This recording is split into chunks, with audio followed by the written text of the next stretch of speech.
കേരളത്തിൽ നിന്ന് ആസാമിലേക്ക് ഒരു ട്രെയിൻ യാത്ര പോയാലോ, അതും ജനറലിൽ. അതെ, ഞാനും മഞ്ജുവും കൂടി ഇറങ്ങിയിരിക്കുകയാണ്. ടെൻറ്റും ബേയൊക്കെ കണ്ടില്ലേ. ആദ്യത്തെ ട്രെയിൻ തന്നെ കൊല്ലത്ത് നിന്ന് താമ്പരത്തേക്കായിരുന്നു കേട്ടോ. നല്ല അടിപൊളി തിരക്കൊക്കെ ഉണ്ടായിരുന്നു. പക്ഷേ ഞങ്ങൾക്ക് സീറ്റൊക്കെ കിട്ടി. നല്ല സുഖസുന്ദരമായിട്ടാണ് പോയത്. അതുപോലെ നല്ല മഴയും നല്ല അടിപൊളി ക്ലൈമറ്റും ആയിരുന്നു. നിങ്ങൾക്കറിയാലോ, ക്ലൈമറ്റ് നല്ലതാണെങ്കിൽ ട്രെയിൻ പോകാൻ നല്ല സുഖമായിരിക്കും. അത് മഴയൊക്കെ ആസ്വദിച്ച് അങ്ങനെ ഞങ്ങൾ നേരെ താമ്പരത്ത് നിന്ന് കയറിയത് ഹൗറക്കുള്ളൊരു ട്രെയിനിലായിരുന്നു. 5 കണ്ടില്ലേ ഇരിക്കുന്നത്. പക്ഷേ അവിടുത്തെ ടോയ്ലറ്റൊക്കെ വൃത്തികേടായിരുന്നു. പക്ഷേ ഞങ്ങളതൊക്കെ സഹിച്ച് നല്ലോണം കിടന്നുറങ്ങാനുള്ള സീറ്റൊക്കെ കിട്ടിയിരുന്നു. പിന്നെ ഹൗറയിൽ നിന്നായിരുന്നു കളി മാറിയത്. കണ്ടില്ലേ ജനത്തിരക്ക് എങ്ങനെയൊക്കെ അഡ്ജസ്റ്റ് ചെയ്ത് ഓടിപ്പിടിച്ച് ട്രെയിനൊക്കെ കയറി ഹൗറയിൽ നിന്ന് ഗുവാഹട്ടിക്ക്. നോക്കിയൊരു ചേട്ടൻ നല്ല വിയർപ്പൊക്കെ കൂട്ടി അടിക്കുന്നത് ടപ്പ ടപ്പ ടപ്പ എന്ന് പറഞ്ഞാൽ അടിച്ച ആൾക്കാർക്ക് കൊടുക്കുക കേട്ടോ.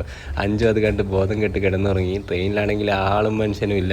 ഞങ്ങൾ പിന്നെ എത്തിയത് നേരെ റംഗിയ എന്ന് പറഞ്ഞ റെയിൽവേ സ്റ്റേഷനാണ്. 5 ക്ഷീണിച്ച് ചത്ത് പോയിട്ടുണ്ടായിരുന്നു. അവസാനം ഞങ്ങൾ ട്രെയിൻ യാത്രയിൽ ആസാമിലെത്തിയിരിക്കുകയാണ്.